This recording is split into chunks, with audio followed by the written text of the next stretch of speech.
सभी दोस्तों को अभिषेक चौधरी की तरफ से प्यार भरा नमस्कार। और मैं आशा करता हूं कि आप सब लोग ठीक होंगे, स्वस्थ होंगे और अपने घर पर अच्छे से पढ़ाई करें। जैसा कि आप सब लोगों को पता है कि हम इंडियन पॉलिटी और कॉन्स्टिट्यूशन से जुड़ी हुई एक सीरीज चला रहे हैं, जिसमें हम यूपीएससी से लेके कोई भी स्टेट पीसीएस का एग्जाम हो, सीजीएल का एग्जाम हो, सीएचएसएल का हो, इवन जुडिशरी का एग्जाम हो, कोई भी एग्जाम क्यों ना हो, उसमें जहां भी पॉलिटी पूछी जाएगी, अगर आप इस लेक्चर को ठीक तरीके से देखते हैं तो उस पेपर में आप पॉलिटी एंड कॉन्स्टिट्यूशन के क्वेश्चनों में बड़ी ही मजबूत स्थिति में होंगे। तो चलिए बिना किसी देरी के हम लेक्चर को अब स्टार्ट करते हैं। देखिए, अब तक हम अपनी सीरीज में नागरिकता के बारे में चर्चा कर चुके हैं, जो कि भारत के संविधान के भाग 2 में दी गई है, आर्टिकल 5 से लेकर 11 तक नागरिकता के बारे में। उसी क्रम में यह हमारा बहुत ही इंपॉर्टेंट टॉपिक होने वाला है, जो है हमारा फंडामेंटल राइट। एक मिनट, फंडामेंटल राइट्स, जिन्हें हम फंडामेंटल राइट्स बोलते हैं। तो देखिए यह क्यों इंपॉर्टेंट है। भारत के संविधान के सबसे इंपॉर्टेंट पार्ट यही है, ठीक है। इनके बिना हमारा जो संविधान है वो एकदम निर्जीव है। जैसे आत्मा के बिना शरीर निर्जीव है, उसी प्रकार भारत का संविधान इनके बिना निर्जीव है। जो भारत के संविधान को एक लिविंग डॉक्यूमेंट बनाता है, मतलब एक जीवंत दस्तावेज बनाता है, वो है यही। तो देखिए इनके बारे में हम देख लेते हैं, जो कि भारत के संविधान के भाग 3 में आर्टिकल 12 से लेकर 35 तक दिए गए हैं। अब देखते हैं, मौलिक अधिकार इन्हें बोला जाता है। देखिए मौलिक अधिकार होते क्या। ठीक, सबसे पहले हम बात करेंगे, क्वेश्चन पूछा जाता है कि ये कहां से लिए गए हैं। तो ये भारत के संविधान में यूएसए से लिए गए हैं, जिसे हम बोलते हैं United space state of America, ठीक है, वहां से ये लिए गए हैं।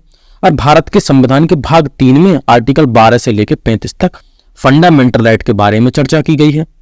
अब हम जान लेते हैं आखिरकार फंडामेंटल राइट होती क्या है, इसकी परिभाषा। देखिए, फंडामेंटल राइट जो है वे अधिकार हैं जो व्यक्ति के नैतिक मतलब मोरल और भौतिक विकास के लिए अनिवार्य हैं, अनिवार्य शब्द इसेंशियल हैं, ठीक है, और जिन्हें संविधान में विशेष संरक्षण प्राप्त है।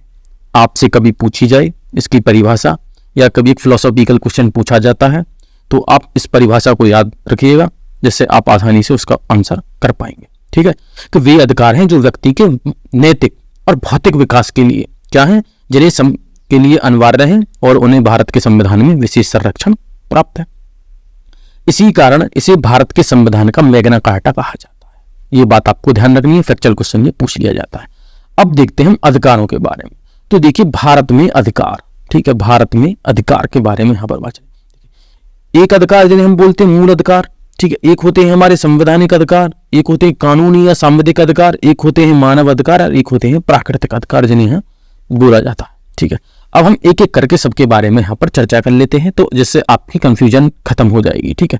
देखिए मूल अधिकार क्या है, यहाँ पे पहला दिया हुआ है मूल अधिकार के बारे में।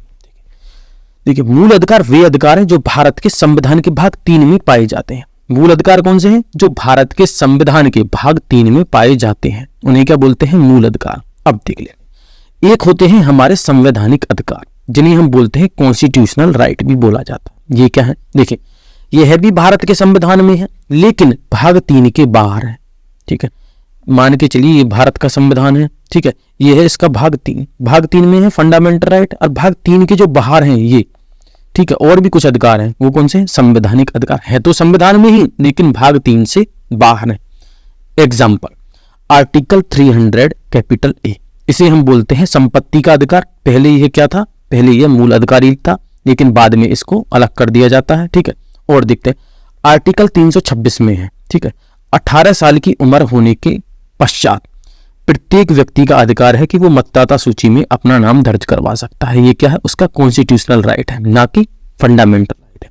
अगली बात आपकी समझ में। अगला देखते हैं, अगला यहां पर दिया हुआ कानूनी या विधिक या सांविधिक अधिकार जिन्हें बोलते हैं, ठीक है। लीगल, स्टैट्यूटरी या सांविधिक मतलब कॉन्स्टिट्यूशनल, ठीक है, यहां भी ये स्टैट्यूटरी राइट है, ठीक है। कानूनी या विधिक मतलब लीगल, और सांविधिक मतलब स्टैट्यूटरी मतलब जो संसद या विधायिका के कानून की देन है। मान के चलिए कुछ ऐसे अधिकार हैं जो हमें संसद ने कानून बनाकर प्रदान किए हैं, ठीक है, उन्हें हम क्या बोलते हैं? संवैधानिक, सांविधिक अधिकार, कानूनी अधिकार या विधिक। जैसे मातृत्व अवकाश अधिनियम, मान के चलिए कोई महिला है, उनके वो नौकरी करती हैं कहीं भी, अगर उनके प्रेगनेंसी है तो उसमें उन्हें छुट्टी मिलती है, तो वो क्या है हमारा मातृत्व अवकाश अधिकार, वो क्या है सांविधिक अधिकार। ठीक है, जो पार्लियामेंट ने या राज्य की जो लेजिस्लेटिव है उसने एक कानून बनाकर पास कर दिया है कि हाँ जी ये कानून है। आई बात आपकी समझ में? ठीक है, आगे देखते। अगले होते हैं मानव अधिकार। आपने बहुत सुना होगा कि मानव अधिकार आयोग, मानव अधिकारों का उल्लंघन हो रहा है। तो मानव अधिकार क्या होते हैं? देखिए, जो प्रत्येक व्यक्ति को मनुष्य होने के नाते प्राप्त है। तो मानव अधिकार क्या है? जो प्रत्येक व्यक्ति को, चाहे वो किसी भी देश का क्यों ना हो, भारत का हो, पाकिस्तान का हो, न्यूजीलैंड का हो, कहीं का ही क्यों ना हो, जो उसे मानव होने के नाते प्राप्त है, एक मानव होने के नाते। तो ठीक है, वो क्या है? मानव अधिकार। ये अधिकार कैसे है? एक मानवीय गरिमा से पूर्ण जीवन जीने के लिए आवश्यक है। ठीक है, मानवीय गरिमा से पूर्ण जीवन जीने के लिए आवश्यक है। जैसे मानव के लिए स्वच्छ हवा चाहिए, ये क्या है? उसका मानव अधिकार है। ठीक है, पानी उसे पीने को चाहिए, ये क्या है? मानव अधिकार है। ठीक है, प्राकृतिक अधिकार जिन्हें हम बोलते हैं नेचुरल राइट्स। मानव अधिकार और प्राकृतिक अधिकारों के बीच में जो भेद है वो बहुत ही मामूली से अंतर वाला है। प्राकृतिक अधिकार क्या होते हैं? लोगों के पास कुछ ऐसे अधिकार होते हैं जो प्रचलित कानून हो, जो फिलहाल के टाइम पे हमारे जो प्रचलित कानून है या जो परंपराओं से नहीं है, जो प्रचलित कानून है या जो हमारी परंपराएं चली आ रही हैं उनके अनुकूल नहीं है, बल्कि उनके मानवीय स्वभाव के कारण होते हैं। मतलब उनके मानव होने के नाते, उनके मानवीय स्वभाव के कारण होते हैं। तो देखिए, जो नेचुरल राइट होते हैं वो क्या होते हैं? सार्वभौमिक। सार्वभौमिक मतलब यूनिवर्सल होते हैं और इन्हें अविभाज्य माना जाता है। मतलब इनको विभाजित नहीं किया जा सकता है, चाहे आप कहीं किसी भी देश में चले जाएं। यह किसी अंतर्राष्ट्रीय संस्था के कानूनों से ऊपर है, राष्ट्रीय संस्था के कानूनों से ऊपर है, सबसे ऊपर है। जैसे कि एग्जाम्पल, जीवन जीने का अधिकार, एक मानव होने के नाते हमें प्राकृतिक अधिकार है ये कि हम जीवन जिएंगे, क्योंकि हमें प्रकृति के द्वारा ये प्रदत्त अधिकार है। और क्या है? स्वतंत्रता, जिसे हम बोलते हैं फ्रीडम। ठीक है, मानव एक स्वतंत्र प्राणी है। ठीक है, प्रकृति में, तो ये क्या है? प्राकृतिक अधिकार। संपत्ति का अधिकार, ये क्या है? प्राकृतिक अधिकार है। अब देख लेते हैं, अब मौलिक या मूल अधिकारों को कैसे संविधान का संरक्षण प्राप्त है। हमने बता दिया कि भारत के संविधान में, अभी मैंने परिभाषा में बताया था कि इन्हें विशेष संरक्षण प्राप्त है। तो कैसे विशेष संरक्षण प्राप्त? अब देख लेते हैं। फंडामेंटल राइट को संविधान में 3 रूपों में, मतलब ऐसे 3 रूप हैं जिसमें इसे विशेष संरक्षण प्रदान किया गया है। वो कैसे? देखिए, अगर इनका उल्लंघन होता है तो इन्हें क्या है? विशेष संरक्षण है। कैसे? देखिए, फंडामेंटल राइट का उल्लंघन होने पर व्यक्ति सीधे सुप्रीम कोर्ट जा सकता है, आर्टिकल 32 के तहत, जिसमें 5 प्रकार की रिट सुप्रीम कोर्ट जारी करता है। ठीक है, अगर किसी व्यक्ति के मौलिक अधिकार का उल्लंघन होता है तो वो डायरेक्ट, ना कि लोअर कोर्ट नहीं, डायरेक्ट सुप्रीम कोर्ट जाके अप्रोच कर सकता है कि जी हमारा ये फंडामेंटल राइट ब्रीच हुआ है और आप हमें इसमें ये इम्यूनिटी दीजिए। आगे देखते हैं। फंडामेंटल राइट में संशोधन सदैव विशेष बहुमत से होता है, इसलिए ये इनको संरक्षण प्राप्त। देखिए, अब क्या है? अगर आदमी की, मान के चलिए पार्लियामेंट में इस टाइम पे विशेष मेजोरिटी किसी सरकार की नहीं, अगर इनमें आपको संशोधन करना है तो आप विशेष बहुमत के माध्यम से ही कर सकते हैं, जो कि बहुत ही कठिन कार्य होता है। ठीक है, तो इस वजह से भी मान के चलिए कोई सरकार आई, उसे कोई कानून पसंद नहीं है, जैसे कि राइट टू रिलीजियस, तो वो खत्म कर देगी। तो कैसे खत्म कर देगी? जब उसे स्पेशल मेजोरिटी प्राप्त होगी तभी तो वो खत्म कर सकती। ऐसे थोड़ा ही संशोधन किया जा सकता है, लेकिन उसमें भी एक तरीका है, आप बेसिक स्ट्रक्चर का सिद्धांत आएगा, बहुत चीजें हैं। ठीक है, तीसरा क्या है? देखिए, अगर फंडामेंटल राइट का निलंबन केवल विशेष परिस्थितियों में, देखिए ऐसी स्पेशल कुछ परिस्थितियां होंगी और विशेष प्रक्रिया होगी जो अपनाई जाएगी, से ही किया जा सकता है। तो संविधान में मौलिक अधिकारों को कैसे विशेष संरक्षण प्राप्त है? पहली बात कि अगर इनका उल्लंघन होता है आप सीधे सुप्रीम कोर्ट जा सकते हैं, आर्टिकल 32 के तहत 5 प्रकार की रिट। ठीक है, दूसरा, इनमें अगर संशोधन होगा तो वो विशेष बहुमत के माध्यम से ही हो सकता है, जिसे हम बोलेंगे स्पेशल मेजोरिटी। ठीक है, तीसरा क्या होगा? अगर इनका निलंबन करना है तो केवल आपको विशेष परिस्थितियों में ही करना होगा। ठीक है, और क्या? विशेष प्रक्रिया के द्वारा ही किया जा सकता है। ठीक है, अब देख लेते हैं हमारे जो फंडामेंटल राइट हैं इनकी क्या विशेषताएं हैं। ऐसी क्या विशेषताएं? देखिए, सबसे पहले यह क्या है? यह असीमित, यह निरपेक्ष नहीं है, मतलब ये एब्सोल्यूट नहीं है। जैसे प्राकृतिक अधिकार है, जीवन जीने का अधिकार या कोई भी अधिकार है, ठीक है, संपत्ति का अधिकार, ये क्या है? ये असीमित नहीं है, मतलब निरपेक्ष नहीं है। इनको कर्टेल किया जा सकता है, मतलब इनमें कमी की जा सकती है। अगर आप सेना में भर्ती हो जाते हैं तो आप यह नहीं कह सकते आर्टिकल 19 के माध्यम से कि जी मेरे right to freedom of speech and expression का मुझे अधिकार है, वाक और अभिव्यक्ति की स्वतंत्रता का। ठीक है, आई बात समझ में आपकी? अगला देखते हैं, यह परिवर्तनीय या वाद योग्य प्रकृति के हैं। परिवर्तनीय या वाद योग्य प्रवृत्ति का मतलब है, परिवर्तनीय मतलब इन्फोर्सिएबल, इनका इन्फोर्समेंट, ठीक है, मतलब लागू करना, और वाद योग्य मतलब इन्हें सुप्रीम कोर्ट में लेके जा सकते हैं। ठीक है, आई बात आपकी समझ में कि यह परिवर्तनीय प्रकृति के हैं। जैसे कि अगर ये आपको प्राप्त हैं तो सुप्रीम कोर्ट आपको इन्हें देगा ही देगा, ना कि जैसे डीपीएसपी हैं जिन्हें हम बोलते हैं राज्य के नीति निर्देशक तत्व के जी इनइक्वालिटी खत्म होनी चाहिए, तो आप उन्हें, वो वाद्य योग्य प्रकृति के नहीं है, आप उनको चैलेंज नहीं कर सकते सुप्रीम कोर्ट में जाकर, इनको कर सकते हैं, तो ये परिवर्तनीय के हैं। अब देखिए अगला क्या है, ज्यादातर जो फंडामेंटल राइट है उनका स्वरूप नकारात्मक प्रकृति का है। देखिए नकारात्मक का यहां से तात्पर्य है, ये हमें ये चीज बताते हैं कि क्या हमें नहीं करना है, कि क्या हमें नहीं करना है। जैसे कि आर्टिकल 17 आपको बताता है कि हमको अस्पृश्यता नहीं करनी है, तो इनका स्वरूप कैसा है, नकारात्मक प्रवृत्ति का, क्या नहीं करना है, ये हमें ये चीज बताते हैं। ठीक है, कि राज्य को क्या नहीं करना है। कुछ फंडामेंटल राइट केवल नागरिकों के लिए, नागरिक मतलब जिन्हें स्पेशल अधिकार प्राप्त है। मैंने आपको बताया था भारत के संविधान का भाग 2 आर्टिकल 5 से 11 तक नागरिकता के बारे में चर्चा की गई। नागरिकों के बारे में मैंने बताया था, नागरिकों को कुछ क्या है, ज्यादा से ज्यादा फंडामेंटल राइट, मोर फंडामेंटल राइट, क्योंकि नागरिक होना राज्य का एक अंग है। ठीक है, तो आर्टिकल 15, 16, 19, 29, 30, ठीक है, ये क्या है, केवल नागरिकों को प्राप्त है। ठीक है, और कुछ फंडामेंटल राइट ऐसे हैं जो नागरिकों को और विदेशी दोनों को प्राप्त है। जैसे 14 कि विधि के समक्ष समानता, विधियों का समान संरक्षण। ठीक है, आर्टिकल 21 राइट टू लाइफ। ठीक है, ये कुछ कैसे अधिकार है जो कि आदमी और नागरिक दोनों को प्राप्त है, मतलब चाहे विदेशी हो या कोई हो। ठीक है, और कुछ ऐसे हैं केवल जो नागरिकों को प्राप्त है। ये क्वेश्चन पूछा जाता है, ध्यान रखना। अगला देखते हैं, कुछ फंडामेंटल राइट केवल राज्य के विरुद्ध है, जैसे आर्टिकल 15 और 16। देखिए कुछ जो मौलिक अधिकार हैं हमारे फंडामेंटल राइट है वो राज्य के विरुद्ध है कुछ। ठीक है, जैसे आर्टिकल 15 क्या कहता है, राज्य किसी भी व्यक्ति से धर्म, मूल, वंश, लिंग, जाति के आधार पर क्या नहीं करेगा, भेदभाव नहीं करेगा। 16 क्या है, 16 भी राज्य के विरुद्ध है, जहां पे हमारे आरक्षण के बारे में बात करी जाती है, समानता की बात होती है। ठीक है, ये क्या है, राज्य के विरुद्ध, मतलब राज्य किसी भी व्यक्ति के साथ भेदभाव नहीं करेगा। तथा कुछ फंडामेंटल राइट ऐसे हैं जो राज्य, ठीक है, और निजी व्यक्ति दोनों के विरुद्ध हैं। जैसे कि आर्टिकल 17, मतलब राज्य भी किसी व्यक्ति के साथ क्या नहीं करेगा, अस्पृश्यता नहीं करेगा, मतलब अनटचेबिलिटी, जाति पाति के आधार पर। ठीक है, आई बात समझ में। ऐसे ही कोई व्यक्ति नहीं कर सकता है किसी भी व्यक्ति के साथ, हर व्यक्ति समान होगा। तो ये राज्य और निजी व्यक्ति दोनों के विरुद्ध है। अगला क्या है, सुप्रीम कोर्ट द्वारा गारंटी प्राप्त है। आर्टिकल 32 के तहत मैंने अभी बताया था 5 प्रकार की रिट जारी हो सकती है। ठीक है, और ज्यादातर जो फंडामेंटल राइट है वो राज्य के मनमानी रवैये के खिलाफ है। देखिए ये आखिरकार क्यों है, क्यों इनको इतनी वरीयता दी जा रही, ताकि राज्य, मैंने आपको बताया था ये है राज्य, ये है व्यक्ति। राज्य क्या है, शक्ति का प्रतीक है, पावर। ठीक है, व्यक्ति क्या है, व्यक्ति को चाहिए अधिकार, राइट्स ज्यादा से ज्यादा, क्योंकि अपने नैतिक और भौतिक विकास के लिए। ठीक है, तो राज्य क्यों चाहेगा। ठीक है, राज्य में अगर कोई भी अव्यवस्था फैलती है, राज्य उसके लिए है, न कि व्यक्ति के भौतिक और नैतिक विकास को रोकने के लिए। ठीक है, आदमी का भौतिक विकास मान के चलिए किसी ने कोई नया अपना एक इंस्टिंक्ट दिया कि हाँ जी ये आविष्कार है, इससे ये होगा, मान के चलिए न्यूटन वाले टाइम पे कि ऊपर से सेब गिरा उसके सर पे, वो बोलता है कि ये तो ग्रेविटी के कारण हुआ है। लेकिन चर्च बोलता है, जो उस टाइम का राज्य था रोम का, ठीक है, वो बोलता है ना जी ये ईश्वर ने गिराया है। तो ठीक है, तो व्यक्ति को क्या चाहिए, अपने नैतिक और भौतिक विकास के लिए अधिकार चाहिए। ठीक है, तो ये क्या है, राज्य के मनमानी रवैये के खिलाफ। अब देखिए हमारा जो मूल संविधान है उसमें 7 प्रकार के फंडामेंटल राइट के बारे में चर्चा की गई थी।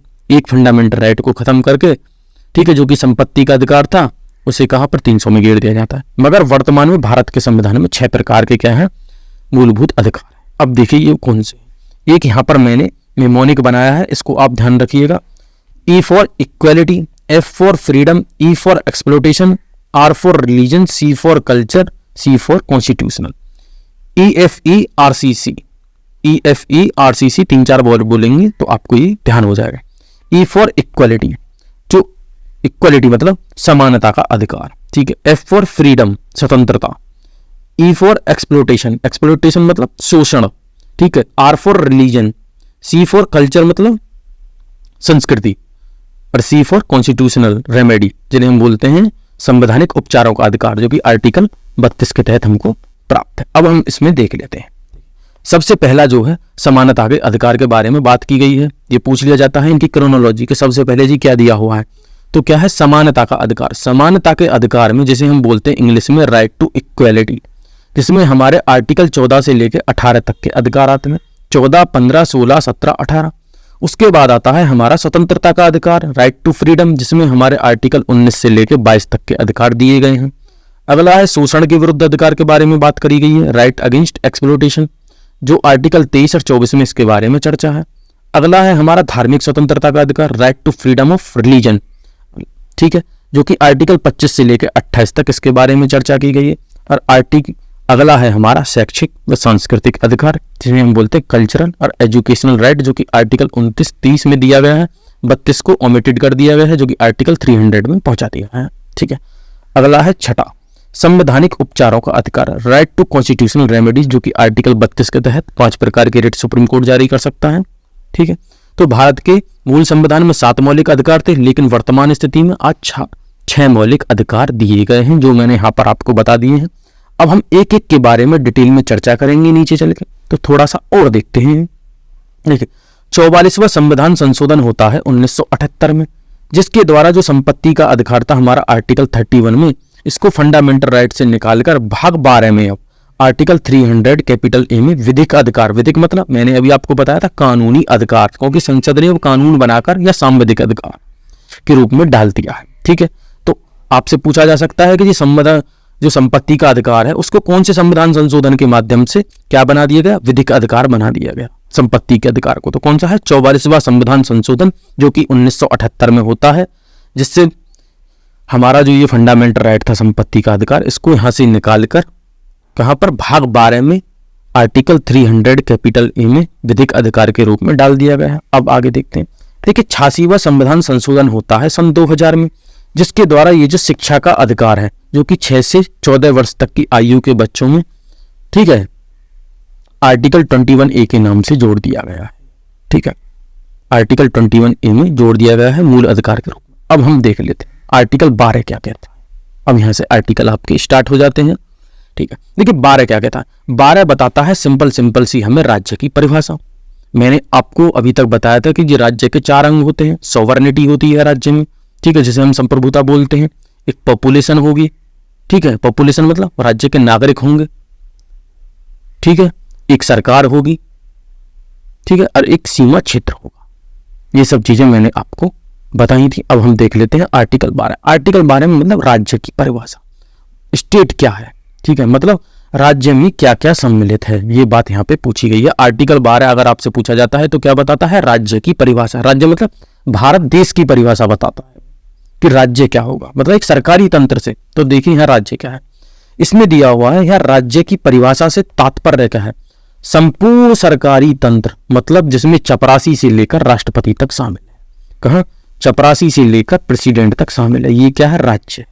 कोई भी सरकारी तंत्र, ठीक है, चपरासी से लेकर राष्ट्रपति तक शामिल है। अब देखिए क्या क्या राज्य में शामिल होगा। देखिए कुछ क्वेश्चन पूछ लिए जाते हैं।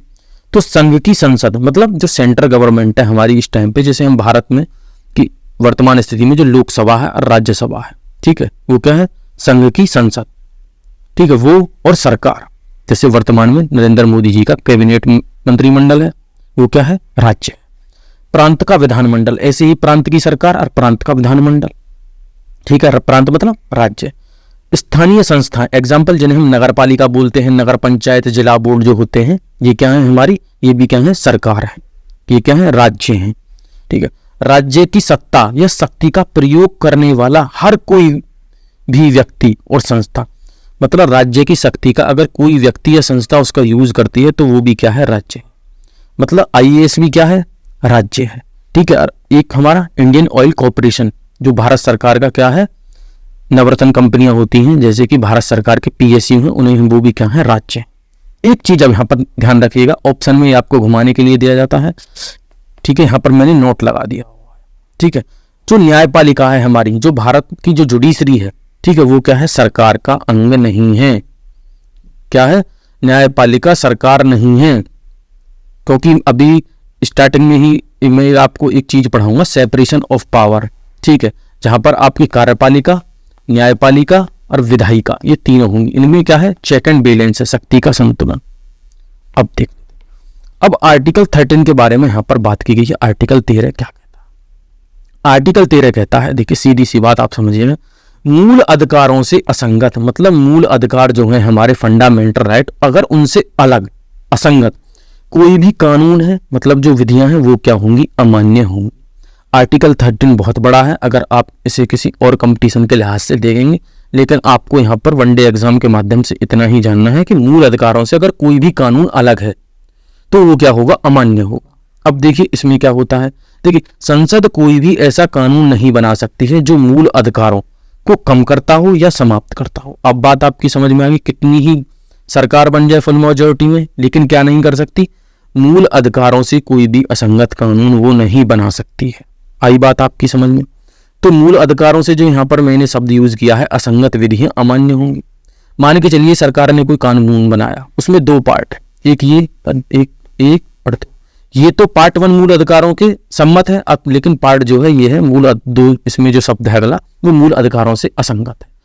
तो क्या ये पूरा कानून, पूरी लाइन रद्द होगी या यही पार्ट रद्द होगा? तो आपको ध्यान रखना है वही भाग रद्द होगा।